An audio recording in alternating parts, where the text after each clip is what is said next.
warahmatullahi wabarakatuh. Jadi kami dari kelompok 3 yang beranggotakan saya Muhammad Fajruddin, kemudian anggota yang kedua Muhammad Irfan Syarif, anggota yang ketiga Rofi Utoriki.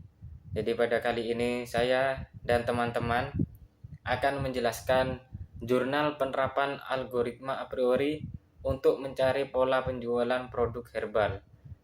Untuk studi kasusnya yaitu toko Hanawan Gemilang merupakan salah satu toko yang menjual item obat-obatan yang berasal dari tumbuhan.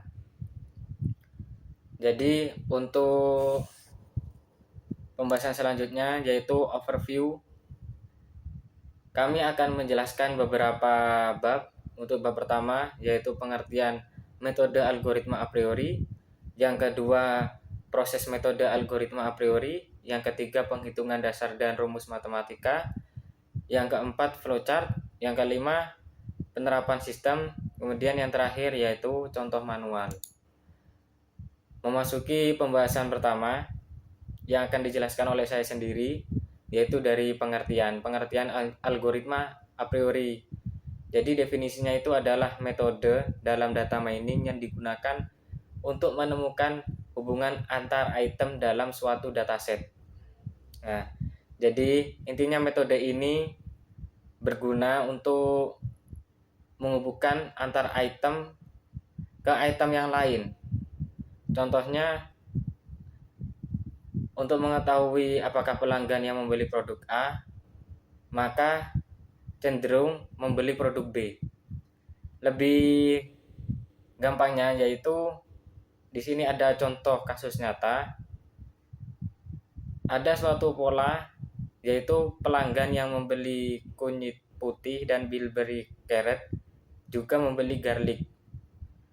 Jadi pola seperti ini sangat bermanfaat untuk strategi penjualan dan peningkatan kepuasan pelanggan. Nah, jadi ini sama halnya strategi yang ada di Indomaret, yang mana tata letak item-item di Indomaret itu sangat berhubungan. Contohnya di rak kebutuhan pokok, maka di rak tersebut itu isinya itu kebutuhan pokok, dan di dekatnya raknya lagi itu ada kebutuhan primer dan lain-lain. Intinya seperti itu.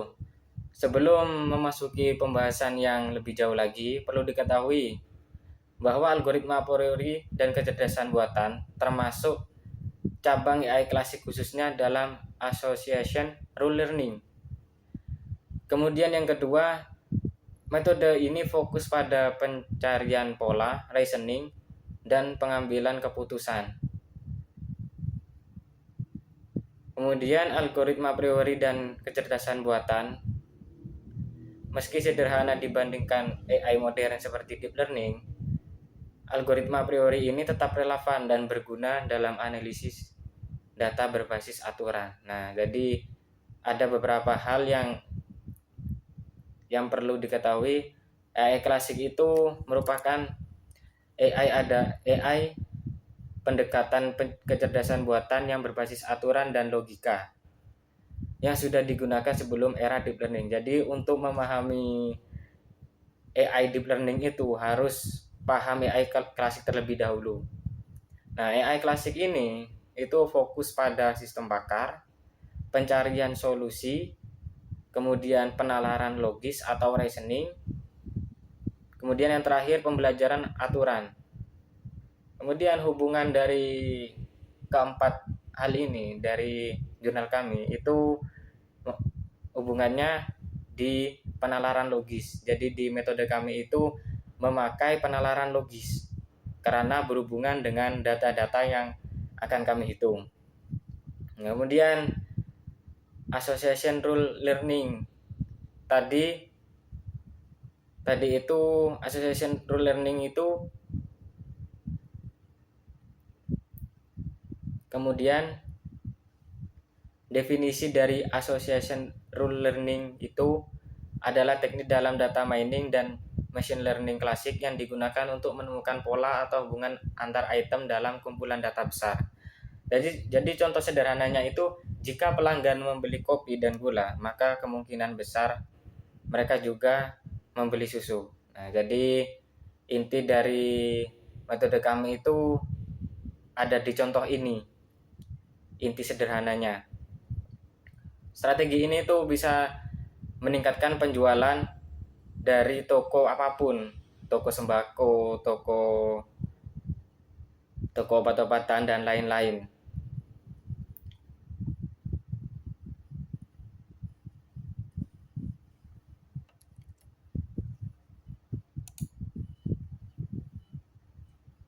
Kemudian memasuki pembahasan selanjutnya yaitu proses metode algoritma a priori. Nah, jadi sebelum membahas metodenya, ada beberapa hal yang perlu diketahui terlebih dahulu.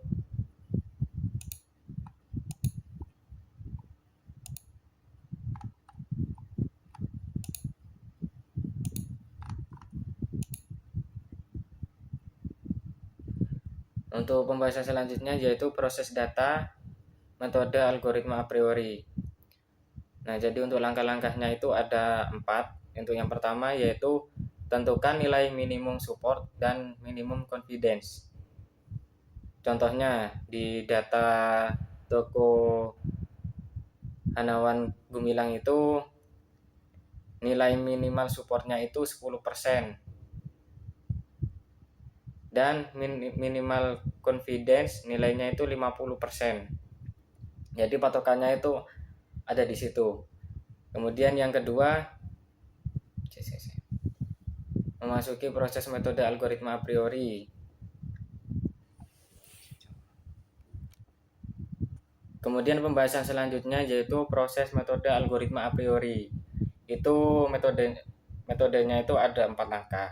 Untuk yang pertama yaitu tentukan nilai minimum support dan minimum confidence. Jadi untuk metode ini sebelum menghitung nilainya itu harus menentukan terlebih dahulu nilai minimumnya support itu berapa, kemudian nilai minimum confidence-nya itu berapa. Contohnya di sini nilai minimum supportnya itu 10% dan minimum confidence-nya itu 50%. Setelah ditentukan maka memasuki langkah yang kedua yaitu menghitung frequent item set. Nah, item set itu adalah kombinasi item, misalnya item garlic dan item kunyit putih. Dan juga masih banyak lagi item-item yang dijual di toko Hanawan Gumilang yang nantinya akan memenuhi syarat minimum support yang akan digunakan untuk langkah selanjutnya. Setelah menghitung item setnya, yaitu selanjutnya memasuki langkah yang ketiga, buat association rules. Misalnya dari kunyit putih dan bilberry carrot itu dihubungkan ke item garlic. Artinya jika seseorang membeli kunyit dan bilberry carrot, maka kemungkinan besar juga akan membeli garlic. Nah, jadi ini di contoh nyatanya itu tata letaknya. Nanti item-item kunyit dan bilberry carrot ini akan diletakkan di dekatnya item garlic. Kemudian yang keempat yaitu evaluasi dengan leaf ratio. Jadi leaf ratio itu digunakan untuk mengukur kekuatan aturan yang terbentuk. Dan nantinya nilai leaf ratio itu harus lebih besar daripada nilai 1 yang akan menunjukkan korelasi kuat. Nah, jadi yang dimaksud dari nilai 1 ini adalah nilai biner. Di algoritma a priori itu ada nilai biner 0 dan 1. Jika 0 itu maka item tersebut itu tidak dibeli, jika 1 itu maka item tersebut itu dibeli. Jadi nantinya 0 dan 1 ini hanya sebuah tanda agar nantinya itu mudah untuk dihitung. Kemudian memasuki pembahasan selanjutnya yaitu perhitungan dasar dan rumus matematika. Untuk pertama yaitu rumus dari menghitung support. Jadi support itu persentase transaksi yang mengandung item tertentu. Jadi rumusnya itu support sama dengan jumlah transaksi yang mengandung item, yaitu red ginseng dan garlic, dibagi dengan total transaksi. Data dari jurnal jumlah transaksi red ginseng dan garlic sama dengan 27 dan total transaksi sama dengan 214. Jadi support sama dengan 27 dibagi 214. Jika dihitung hasilnya itu 0,126. Kemudian dijadikan ke persen, karena support ini tujuannya ini mencari persentase transaksi. Nilai dari 01,26 jika dipresentasekan itu nilainya 12,6%. Nah, ini artinya dari seluruh transaksi 214 ini ngambil dari total transaksi yang ada di jurnal. Dari seluruh transaksi 214, persentasenya sebanyak 12,6%, diantaranya berisi pembelian red ginseng dan garlic secara bersamaan. Hal ini menunjukkan seberapa sering kombinasi item ini muncul bersama, dikarenakan 12,6% sama dengan minimum support yang bernilai 10%, maka aturan ini lolos tahap support. Nah, berarti arti sederhananya antara kombinasi item ginseng dan garlic ini itu masih terjual, persentasenya yaitu 12,6%. Hubungan antara red ginseng dan garlic ini masih cukup dibilang terjual. Kemudian untuk pembahasan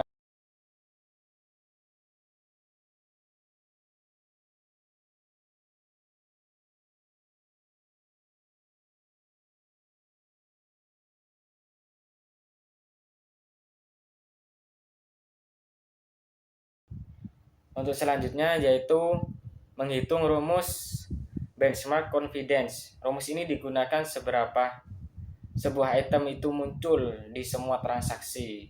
Nah, jadi fungsi utama dari rumus ini itu menghitung munculnya item ini itu berapa kali item ini muncul dalam semua transaksi. Nah, untuk rumusnya itu benchmark confidence sama dengan jumlah transaksi mengandung garlic dibagi total transaksi. Untuk data dari jurnalnya itu jumlah transaksi yang mengandung garlic sama dengan 88. Kemudian untuk total transaksi itu sama dengan 214. Jadi untuk perhitungannya 88 dibagi 214 sama dengan 0,411. Artinya item garlic ini muncul dengan persentase 41% dari seluruh transaksi baik dengan atau tanpa red ginseng. Kalau rumus ini itu menghitung satu item atau menghitung satu item kalau dihubungkan dengan item lain. Jadi itu presentasinya 41,1% dari seluruh transaksi. Kemudian untuk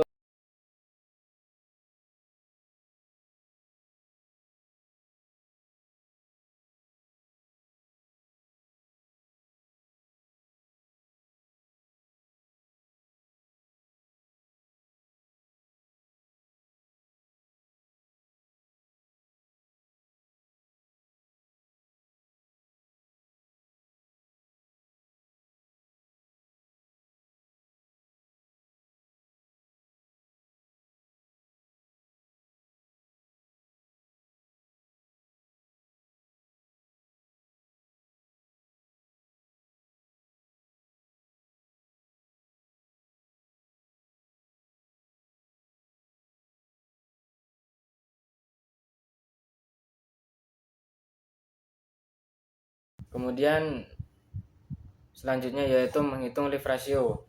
Jadi leave ratio ini membandingkan confidence dengan benchmark confidence. Untuk rumusnya leave ratio sama dengan confidence dibagi dengan benchmark confidence. Berarti 0,7714 dibagi dengan 0,411 sama dengan 1,88. Nah, terus nilai confidence ini dari mana? Nilai confidence itu nilai yang sudah dihitung dari data yang kami bahas ini. Jadi sebelumnya sudah dihitung. Nah, artinya 1,88 ini leave ratio. Nah, untuk selanjutnya yaitu menghitung leave ratio. Jadi rumus leave ratio ini membandingkan confidence dengan benchmark confidence. Nah, jadi sebelum mengetahui nilainya leave ratio itu berapa, kita itu harus menghitung dulu nilai confidence-nya itu berapa. Jadi nilai confidence itu nilai yang berasal dari hubungan item red ginseng dan garlic. Nah, nantinya itu dibagi. Jumlah transaksi red ginseng itu sama dengan 27, sedangkan jumlah transaksi red ginseng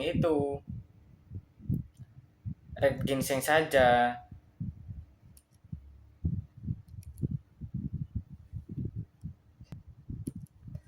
Nah, untuk selanjutnya yaitu menghitung rumus leave ratio.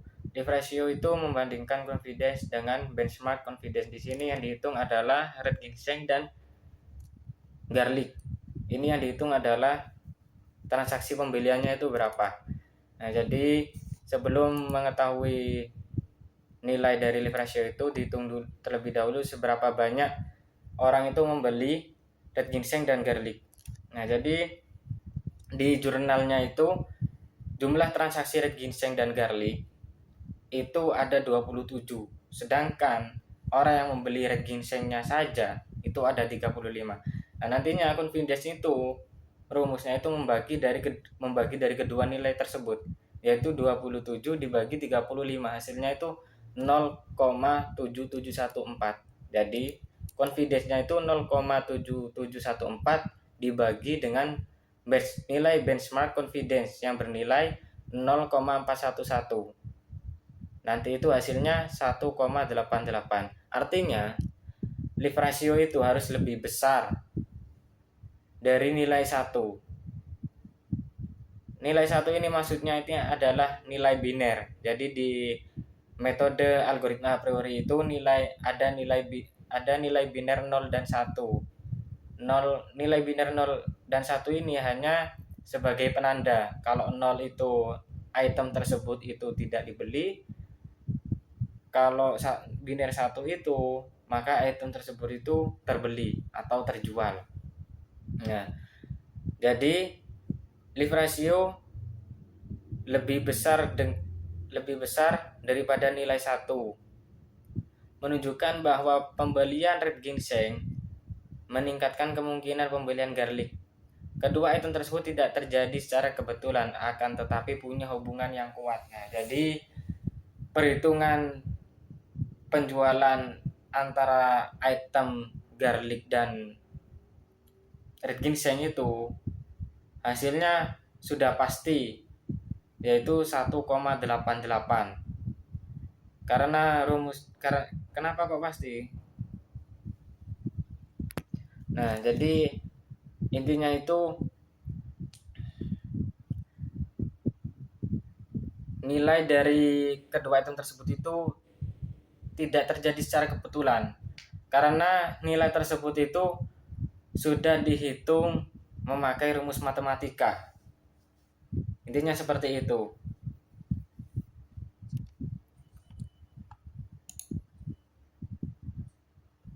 Nah, jadi kesimpulannya yaitu support.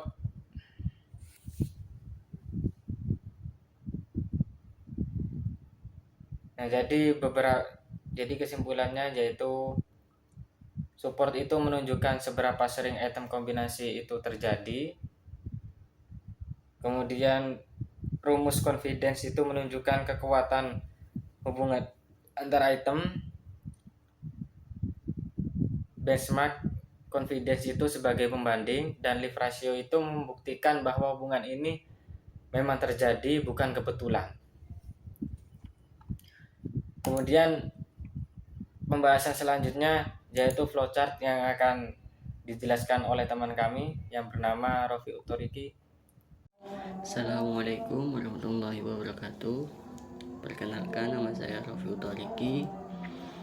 Di sini saya akan menjelaskan tentang flowchart, yaitu ada 9. Yang pertama mulai, yang kedua studi pustaka, yang ketiga identifikasi masalah, yang keempat pengumpulan data, yang kelima akuisisi data, yang keenam praproses data, yang ketujuh data mining, yang 8 hasil, dan yang 9 selesai. Yang pertama memulai untuk langkah awal, dan yang kedua studi pustaka untuk mencari referensi yang relevan tentang mining, algoritma a priori serta penelitian sejenisnya. Yang ketiga identifikasi masalah untuk menentukan masalah utama yang ingin diselesaikan, seperti bagaimana menemukan pola pembelian produk herbal.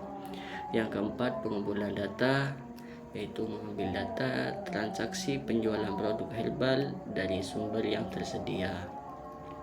Yang kelima akuisisi data.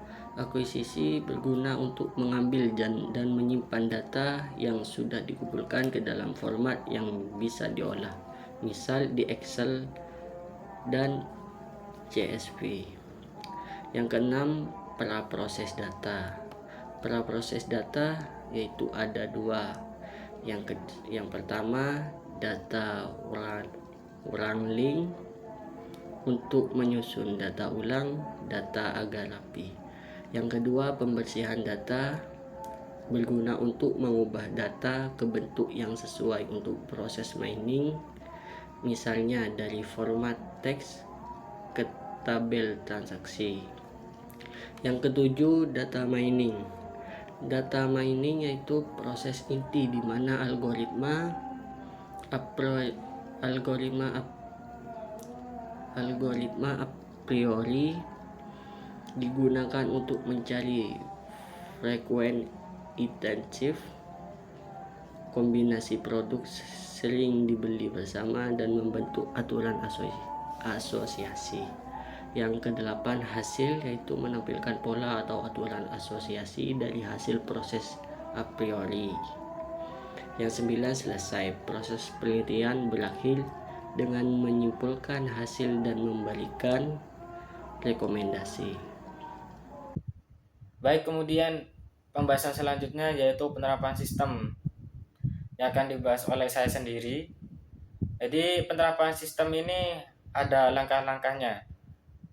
Yang pertama, untuk pembahasan selanjutnya yang akan dibahas oleh saya sendiri yaitu penerapan sistem. Jadi dalam penerapan sistem ini ada langkah-langkah untuk menerapkan penerapan sistem. Baik, untuk pembahasan selanjutnya yaitu penerapan sistem yang akan dijelaskan oleh saya sendiri. Langkah-langkah penerapan sistem dalam jurnal itu ada 5. Yang pertama pengumpulan data dan akuisisi. Nanti itu data diambil dari nota transaksi penjualan di toko Hanawan Gemilang. Setelah data diambil, nanti dianalisis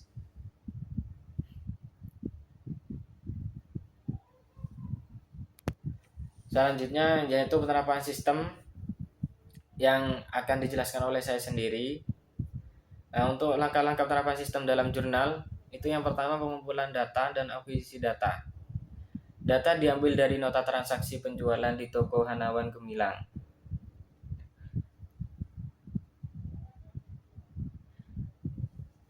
Baik, untuk selanjutnya yaitu penerapan sistem. Langkah-langkah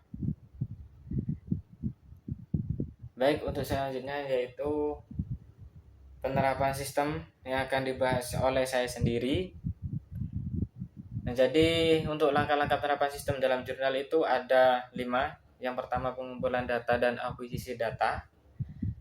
Nanti proses itu dimulai dari data diambil dari nota transaksi penjualan di toko Hanawan Gemilang.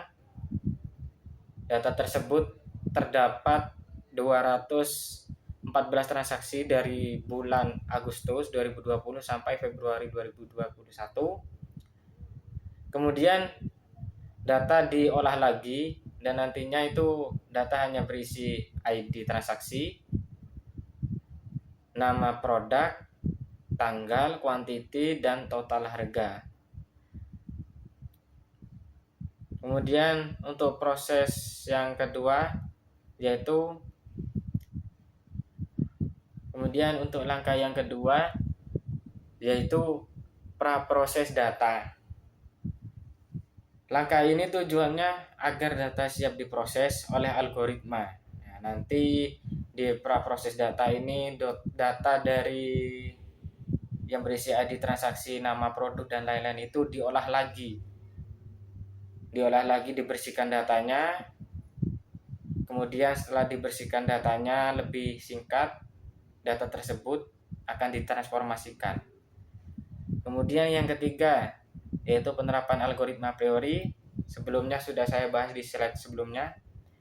Kemudian yang keempat, output system, yang mana ini isinya dari hasil perhitungan yang di atas itu, yang slide sebelumnya. Kemudian langkah selanjutnya yaitu pengambilan keputusan.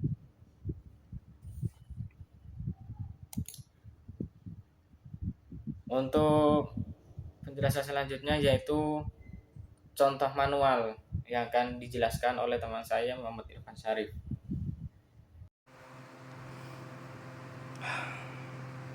Assalamualaikum warahmatullahi wabarakatuh. Perkenalkan, nama saya Muhammad Irfan Syarif. Di sini saya akan menjelaskan tentang contoh manual. Contoh manual 1 tentang menata rak barang. Seringkali pelanggan harus mencari-cari bahan yang bisa dibeli bersamaan seperti mie instan dan telur yang terletak berjauhan. Solusi dengan a priori.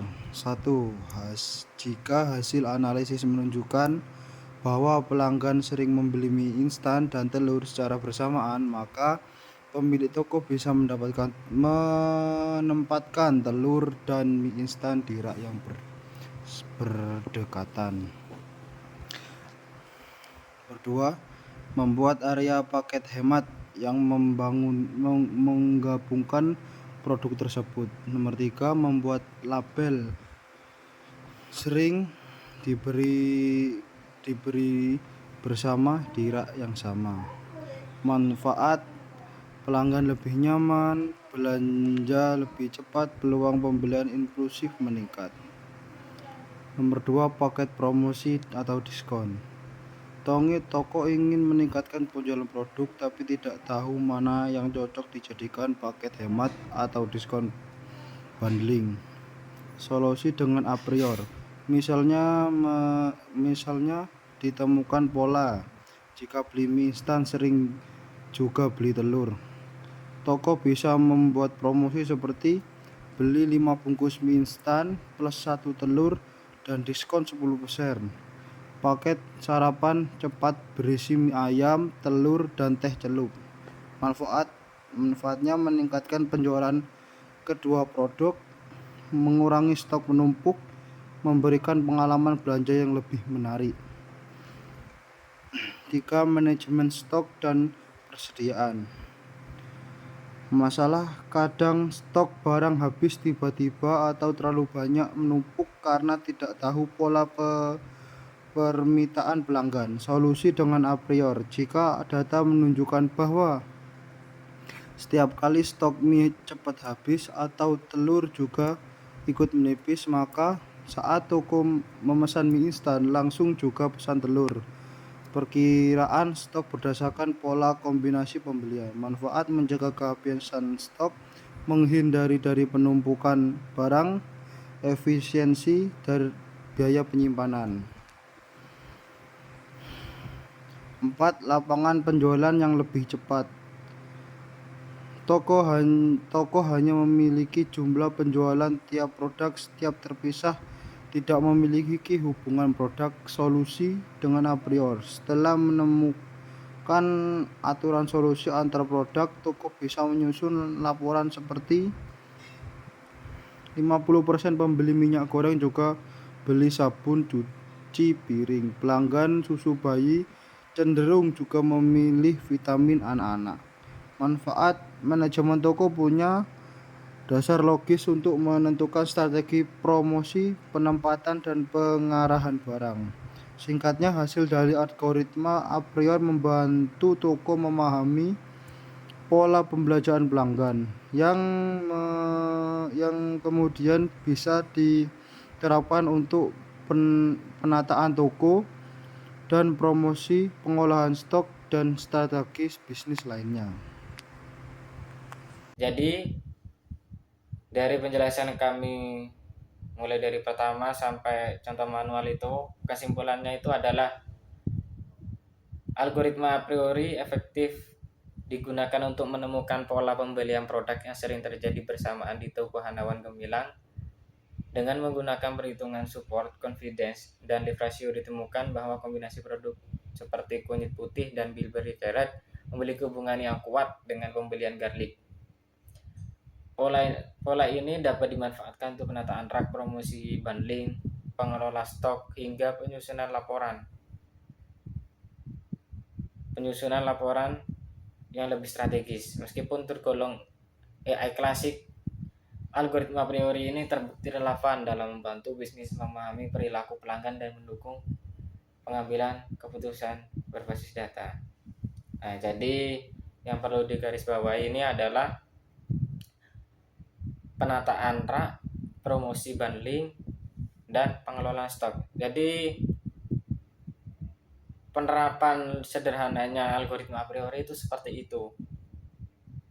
Kalau sudah ketiga hal tersebut itu diterapkan, maka untuk menghitung nilai dari hasil algoritma a priori itu akan mudah ditemukan. Kami tutup, kami akan menjawab pertanyaan-pertanyaan dari dosen pengampu. Untuk pertanyaan pertama, yaitu apa saja komponen utama yang digunakan dalam metode ini dan bagaimana perannya. Nah, jadi sederhananya yaitu mencari tahu produk herbal apa saja yang sering dibeli bersamaan. Untuk menjawabnya ada komponen utama dalam metode a priori, yaitu yang pertama data transaksi, kemudian yang kedua para proses data, yang ketiga algoritma a priori, yang keempat support, yang kelima confidence, yang keenam leave ratio, yang ketujuh aturan asosiasi. Nah, untuk yang pertama yaitu data transaksi, isinya itu daftar produk yang dibeli pelanggan dalam setiap transaksi. Nah, nanti itu isi dari daftar tersebut itu ada 214. Daftar produk ini berperan sebagai bahan mentah untuk dianalisis. Nantinya data yang 214 ini nanti itu akan dibagi-bagi dengan rumus support, confidence, dan leave ratio. Nanti itu ada hubungannya dengan rumus-rumus dari ketiga rumus tersebut. Kemudian untuk langkah yang kedua yaitu praproses data. Dalam praproses data itu harus disiapkan terlebih dahulu dengan cara dibersihkan dan diubah ke angka biner. Untuk 0 itu barang atau item yang tidak dibeli. Untuk nilai biner 1 itu barang yang dibeli. Tujuannya agar data mudah dibaca oleh sistem. Kemudian untuk langkah yang ketiga untuk komponen yang ketiga yaitu algoritma a priori. Algoritma a priori ini metode untuk langkah yang ketiga, yaitu rumus algoritma a priori, yaitu mesin cerdas yang akan mencari pola pembelian. Contohnya, orang yang beli kunyit putih dan beli carrot biasanya juga beli garlic. Itu contoh sederhananya. Setelah langkah ketiga, yaitu menghitung support. Rumusnya tadi saya sudah jelaskan di slide-slide sebelumnya. Di rumus support ini intinya itu mengukur seberapa sering kombinasi produk muncul di semua transaksi. Jika terlalu jarang muncul, maka tidak dianggap penting atau dianggap nilai biner 0. Kemudian langkah yang kelima. Kemudian komponen yang kelima yaitu confidence. Mengukur seberapa besar kemungkinan orang yang beli A juga beli B. Intinya confidence itu hubungan item satu ke item lain. Misalnya 71% orang yang beli kunyit putih dan beli carrot juga beli garlic. Kemudian untuk komponen yang keenam yaitu leave ratio. Leave ratio ini menilai apakah hubungan antar produk ini benar-benar kuat atau cuma kebetulan. Nah, untuk memastikannya yaitu kita itu memakai rumus leave ratio. Apakah leave ratio dari item tersebut itu lebih besar dari biner 1 atau lebih besar dari biner 0. Intinya itu kalau nilai leave lebih besar dari nilai biner 1, itu berarti hubungannya itu kuat dan saling berkaitan. Intinya item tersebut itu terjual. Kemudian untuk komponen yang ketujuh yaitu aturan asosiasi. Aturan asosiasi ini hasil dari akhir proses. Misalnya, jika beli produk A dan B, maka beli produk B.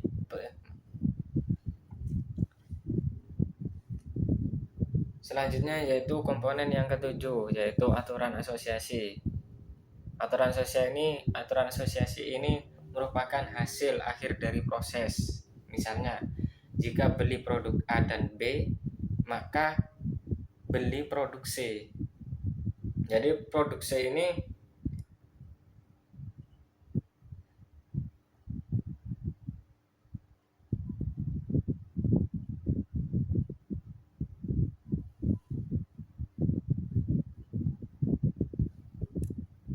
kemudian langkah yang ketujuh yaitu aturan asosiasi. Aturan asosiasi ini hasil akhir dari proses. Misalnya jika beli produk A dan B, maka beli produk C. Jadi intinya jika seorang pelanggan itu membeli kedua item, otomatis akan membeli item ketiga karena ketiga item tersebut itu saling berkaitan dan memiliki hubungan yang sangat kuat. Nah, jadi dari semua komponen yang saya sebutkan tadi itu sangat membantu toko membuat keputusan seperti menyusun paket promo, menentukan stok barang, dan menata produk di rak agar mudah dibeli secara bersamaan. Untuk pertanyaan yang kedua yaitu bagaimana metode ini menangani data yang tidak lengkap atau tidak pasti. Nah, jadi dalam algoritma a priori itu tidak bisa langsung dibaca data yang berantakan. Jadi kita itu harus menata dulu datanya, membersihkan dulu datanya sebelum dimasukkan ke sistem. Nah, agar datanya itu tidak berantakan, cara menanganinya yaitu dipisahkan dulu data kosong. Contohnya garlic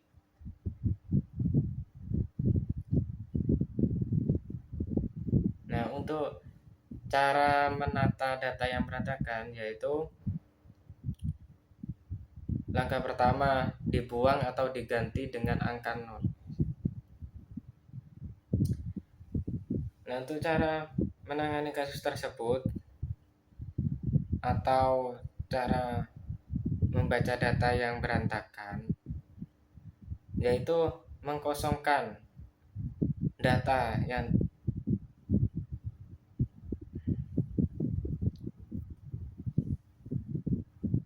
Nah, jadi untuk menangani masalah data yang berantakan, pertama-tama kita itu harus membuang dan diganti dengan angka 0. Nah, jadi untuk menangani kasus tersebut itu data yang kosong itu dibuang atau diganti dengan angka biner 0, yang artinya item tersebut itu tidak terjual. Kemudian yang kedua, data yang tidak konsisten. Contoh, garlic. Kemudian kemudian langkah yang kedua yaitu data yang tidak konsisten. Maksudnya tidak konsisten yaitu menamakan item seperti aslinya itu garlic, tulisannya itu GARLIK.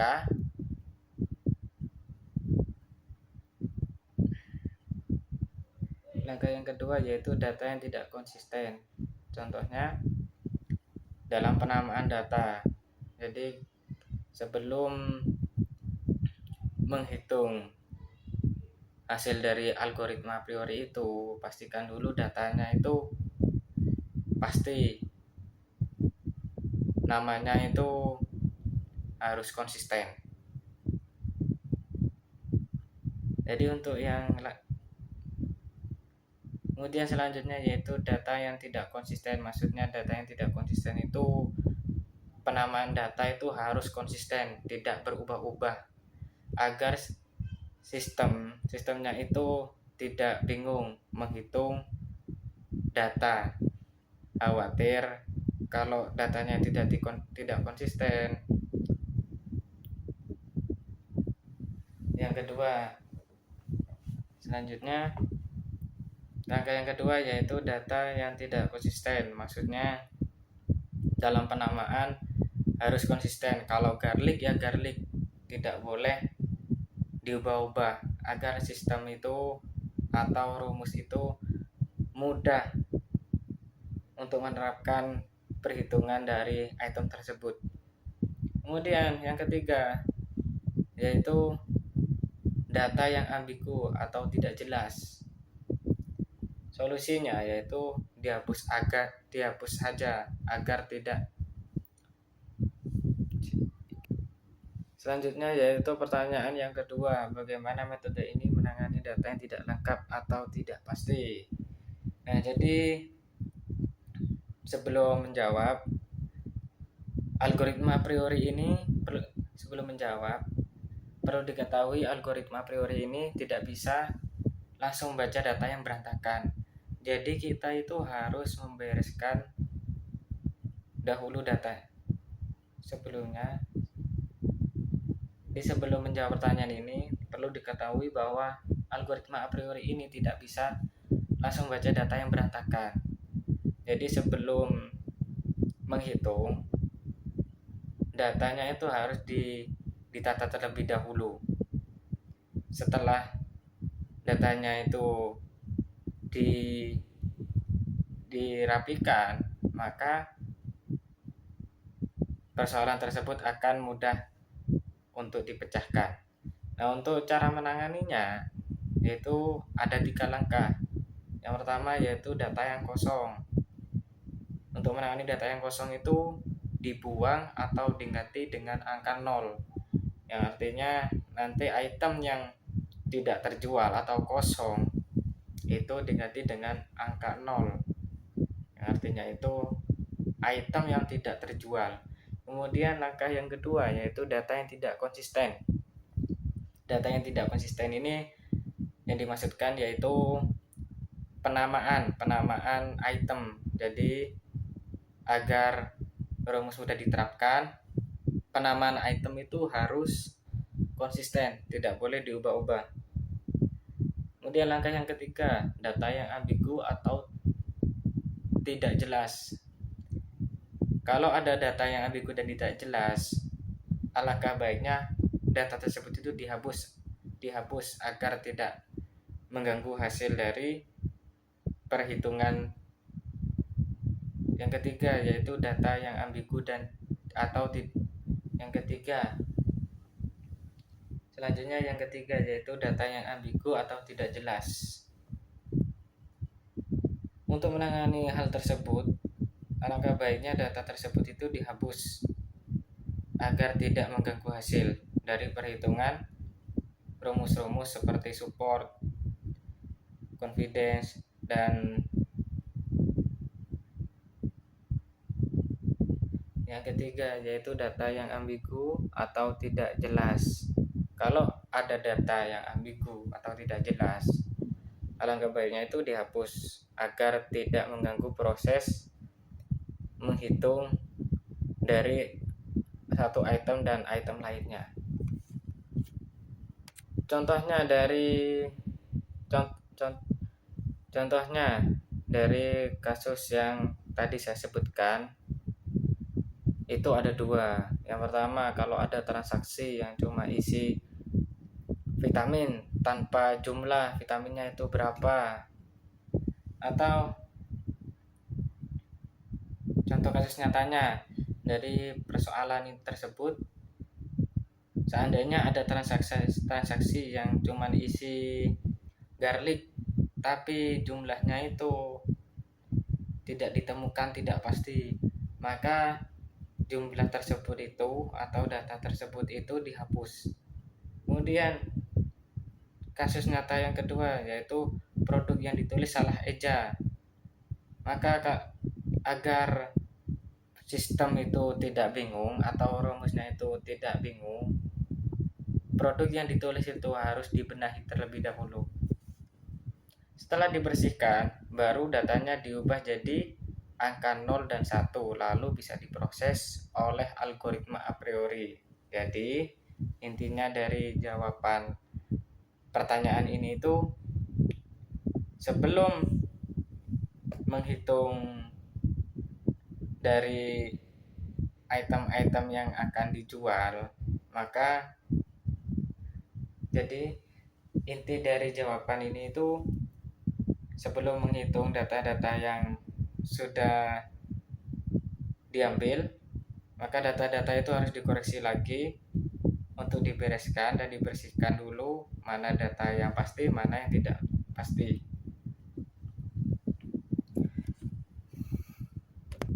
Kemudian pertanyaan yang ketiga, yaitu dalam kasus nyata bagaimana cara merancang sistem sederhana dengan metode ini. Jadi langkah-langkah sistemnya itu, yang pertama, menginput data-data transaksi pembelian pelanggan. Contohnya transaksi ke-1 ada garlic kunyit putih, transaksi kedua ada garlic bilberry carrot, dan transaksi-transaksi lainnya. Nah, kemudian untuk prosesnya itu, proses dari inputan tadi itu langkahnya itu ada 4. Yang pertama, data diubah ke format 0 dan 1.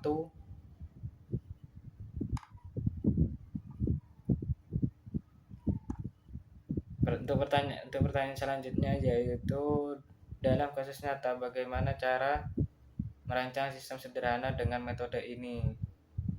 Jadi langkah-langkah untuk menangani pertanyaan ini yaitu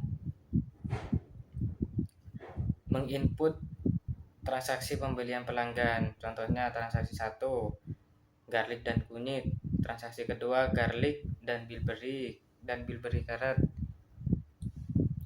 Kemudian setelah menginput, lalu data tersebut diproses. Dalam proses ini ada 4 langkah. Untuk yang pertama, data diubah ke format biner 0 dan 1. Kalau 1 itu item tersebut itu dibeli, kalau 0 itu berarti tidak dibeli. Kemudian yang kedua yaitu tentukan aturan, yaitu aturan nilai minimum support dan confidence. Nah, di jurnal yang kami bahas itu minimum supportnya itu 10%. Untuk minimum confidence-nya itu lebih dari 50%. Kemudian yang ketiga yaitu jalankan algoritma a priori. Nah, jadi di proses yang ketiga ini sudah memakai rumus support, confidence, dan lain-lain. Nantinya itu sistem mencari kombinasi produk yang sering muncul bersama dari hasil rumus-rumus yang tadi kami bahas. Kemudian langkah yang keempat dari proses yaitu hasil dihitung. Nah, di sini contoh hasil yang dihitung yaitu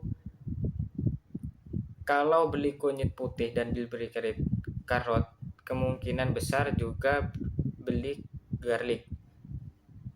Jadi presentasi dari ketiga item tersebut itu nilai confidence-nya itu 71%.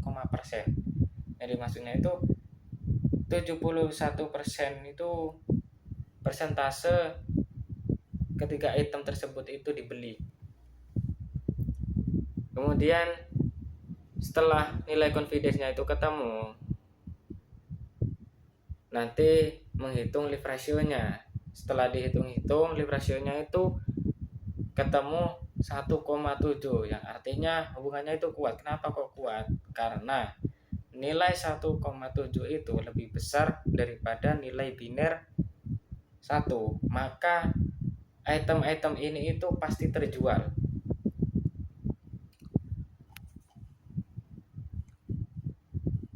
Kemudian untuk langkah sistem yang ketiga yaitu output. Nanti outputnya itu setelah input proses itu sudah dijalankan, nanti itu memasuki proses output.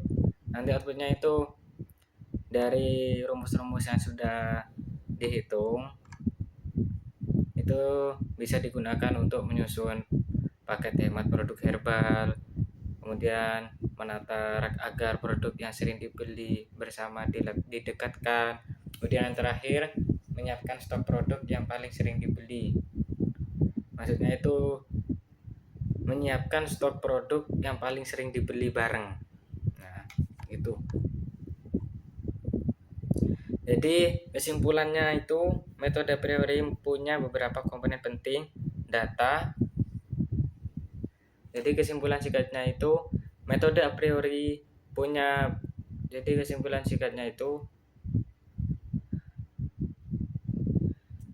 kesimpulannya metode algoritma a priori itu mempunyai komponen-komponen yang penting. Ada 3. Yang pertama data, terus yang kedua itu support, yang ketiga confidence.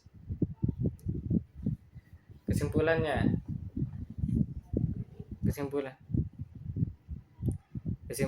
yaitu metode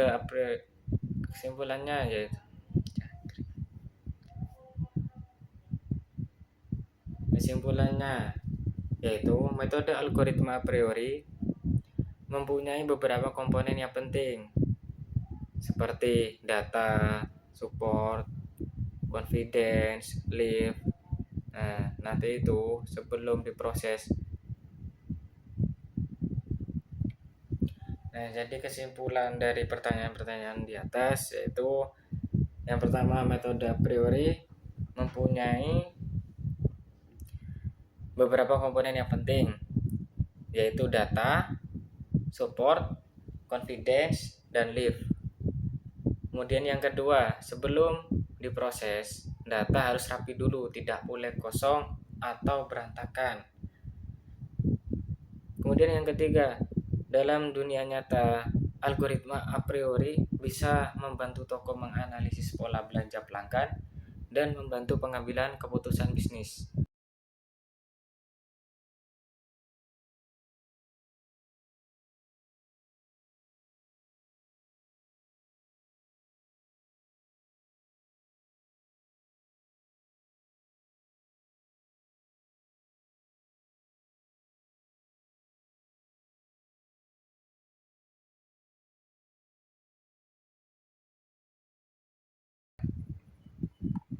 Cukup sekian dari kami. Apabila ada salah kata dari kami mohon maaf sebesar-besarnya. Sebelumnya kami mengucapkan terima kasih kepada dosen pengampu karena telah berkenan untuk menonton video kami. Saya akhiri. Wassalamualaikum warahmatullahi wabarakatuh.